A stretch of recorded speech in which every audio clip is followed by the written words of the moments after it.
Assalamualaikum warahmatullahi wabarakatuh. Apa kabar? Sehat selalu ya.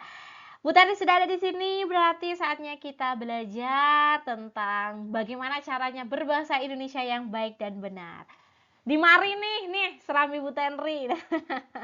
Baik, saatnya kita mulai dengan bacaan basmalah ya anak-anak hebat. Bismillahirrahmanirrahim. Semoga pembelajaran kita dimudah lancarkan, kemudian bermanfaat, dan kemudian sama Allah Subhanahu wa Ta'ala diberikan keberkahan. Amin ya Rabbal 'Alamin. Baik, anak-anak hebat, kalau sudah siap, kita langsung saja. Kira-kira mau belajar tentang apa? Ternyata ini mengidentifikasi tema dan amanat dalam teks puisi. Wah, karya sastra nih, anak-anak hebat. Nih, ini dia capaian pembelajarannya ya. Kemudian kita juga akan belajar tentang mengidentifikasi tema dan amanat untuk menemukan makna yang tersurat dan tersirat dalam teks puisi. Ini dia kegiatannya anak-anak hebat. Kita mau ngapain aja nih? Ternyata kita akan mengidentifikasi tema dan amanat dalam teks puisi. Ya, karena tema dan amanat ini adalah salah satu unsur di dalam teks puisi, makanya kita harus tahu dulu bagaimana dan apa sih gitu ya. Tema dan amanat anak-anak hebat, ya kita tahu bahwa tema itu sama amanat dalam puisi berfungsi sebagai sarana penyampaian ide, kritik sosial, pesan moral, atau refleksi atas permasalahan yang terjadi dalam kehidupan sehari-hari. Dalam puisi, penyair ingin menyampaikan tema dan amanat melalui bahasa-bahasa figuratif untuk menggambarkan perasaan, pengalaman, dan pemikirannya. Kemudian kita belajar tentang tema ya anak-anak hebat. Jadi kalau puisi ditulis penyair itu atas dasar gagasan pokok atau ide dasar tertentu. Makanya tema puisi itu merupakan inti dari makna yang ingin disampaikan oleh penyair. Nah, diksi itu apa sih Bu Tenri? Ya, diksi itu adalah pilihan kata. Jadi, namanya penyair, namanya sastrawan, namanya penulis. Kalau sudah masuk ke dunia perpuisian, dia akan memilih kata-kata yang nantinya akan dijadikan bahan untuk puisi mereka. Begitu ya. Baik, anak-anak hebat, Bu Tenri izin untuk membacakan sedikit penggalan puisi ya. Begini bunyinya. Mungkin malu untuk menatap rumah kecil yang sedikit pengap. Untaian doa tak pernah terhenti dari bibir mungil wanita berambut putih. Menantiku di sudut serambi kembali ke pangkuan Ibu Pertiwi. Wah, terima kasih loh. Ya Allah, ini puisinya sangat indah. Kira-kira Bu Tenri, kira-kira. Jadi, nih, temukan diksi dalam teks yang menjadi kata kunci untuk menentukan tema yang dipilih sama penyair. Jadi seperti itu anak-anak hebat, kita harus menentukan kira-kira kata kuncinya yang mana. Ternyata ada rumah kecil, kemudian ada untayan doa, ada tak pernah berhenti, ada bibir mungil, kemudian wanita berambut putih, menantiku, kemudian di pangkuan Ibu Pertiwi. Nah, kalau seperti ini anak-anak hebat. Jadi, apakah rumah kecil di sini adalah rumah yang bentuknya sangat kecil banget gitu ya atau bagaimana? Jadi, kita harus mengetahui terlebih dahulu pilihan-pilihan katanya ya.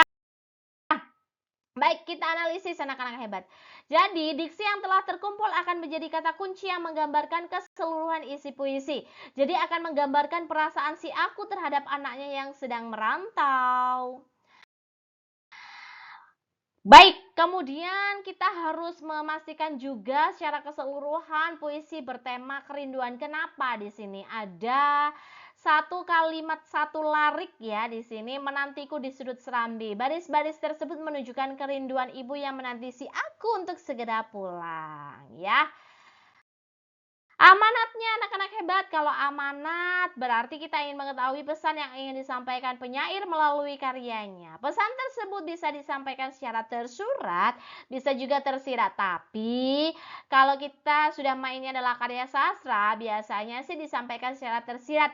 Jadi tersembunyi gitu ya. Kalau tersurat itu artinya sudah tinggal kita, bahasa sederhana kalian tuh copy paste gitu ya. Jadi tinggal langsung aja diambil gitu ya, disalin, tempel gitu ya. Tapi kalau si tersirat itu berarti kalian harus mencari ke dalam-dalamnya. Kayak gitu. Dikatakan secara wah ini ada penjelasannya ternyata anak-anak hebat. Dikatakan secara tersurat jika pesan moral yang ada dalam puisi disampaikan secara langsung oleh penyair. Karena disampaikan secara jelas, amanat tersurat lebih mudah ditangkap penikmat. Secara tersirat nih, kalau anak-anak hebat nih ya, lawan katanya dari tersurat. Amanat tersembunyi dalam diksi. Karena disampaikan secara tidak langsung, penikmat puisi harus memaknai puisi dengan cara membedah puisi terlebih dahulu. Baik, Bu Tenri sudah memberikan nomor pada larik-larik ini ya, dari larik pertama sampai larik ke-6. Terus bagaimana Bu Tenri? Pada larik 1 dan 2 menggambarkan pesan bahwa si aku harus bangga terhadap kehidupannya terdahulu gitu ya. Mungkin malu, tapi masih mungkin gitu ya. Padahal kita tidak perlu malu dengan apa yang sudah kita lakukan dulu-dulunya, yang kita alami dulu-dulu gitu. Pada larik ketiga dan keempat menggambarkan pesan bahwa seorang ibu akan selalu mendoakan anaknya, ya gitu ya. Lanjut, pada larik kelima dan 6 menggambarkan bahwa seorang anak yang merantau akan selalu dinanti oleh orang tuanya. Wah, itu amanatnya ya anak-anak hebat. Baik. Kemudian, tema yang dipilih penyair dapat memengaruhi pesan yang ingin disampaikan dalam puisi.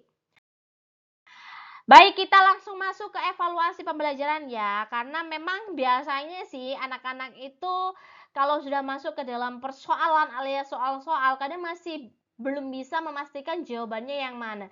Padahal kalau kita perhatikan itu harus bisa langsung ada buktinya. Pilihan jawaban A misalnya, kalau kamu nggak bisa membuktikan itu, ya berarti bukan jawabannya. Kalau misalnya sudah bisa, oh ini, jangan main perasaan, perasaanku gitu, jangan. Ya, ini dia. Bacalah penggalan puisi berikut dengan seksama. Begitu, Bu Tenri pinjam salah satu puisi hebat karya Abdul Hadi dengan judul Tuhan Kita Begitu Dekat. Tuhan, kita begitu dekat, sebagai api dengan panas, aku panas dalam apimu. Tuhan, kita begitu dekat, seperti kain dengan kapas, aku kapas dalam kain. Wah, alhamdulillah gitu ya. Sumbernya dari antologi Anak Laut Anak Angin tahun 1981. Sedangkan puisi tadi itu ditulisnya 1976. Tema puisi tersebut adalah, seperti apa ini anak hebat? Kita ketemunya tentang Tuhan gitu ya. Kita cek dulu yang A, apakah tentang keindahan alam? Apakah B tentang kemanusiaan? Yang C tentang persahabatan? Yang D tentang ketuhanan? Dan yang E tentang kritik sosial? Wah, ya. Jawabannya adalah D tentang ketuhanan. Bagaimana ternyata itu sebenarnya kita itu dengan Tuhan itu sangat dekat sekali. Tapi kita tidak mau menyadari bahwa ternyata sedekat itu kita sama Tuhan. Kita selalu jauh. Padahal sebenarnya kita dekat. Gitu ya, sebagai api dengan panas, aku panas dalam apimu. Gimana kita harus mendekat sama Tuhan karena kita membutuhkan Tuhan, dan tentunya jika kita semakin dekat dengan Tuhan, Tuhan pun juga akan selalu mendekati kita lah, gitu ya anak-anak hebat. Baik, ini dia daftar pusakanya. Mohon izin, terima kasih untuk para penulis ya, sudah memberikan inspirasi, sudah memberikan modul, sudah memberikan ilmu sehingga saya bisa membuat video pembelajaran tentang tema dan amanat dalam puisi. Semoga bermanfaat apa yang Bu Tenri sampaikan kepada anak-anak hebat.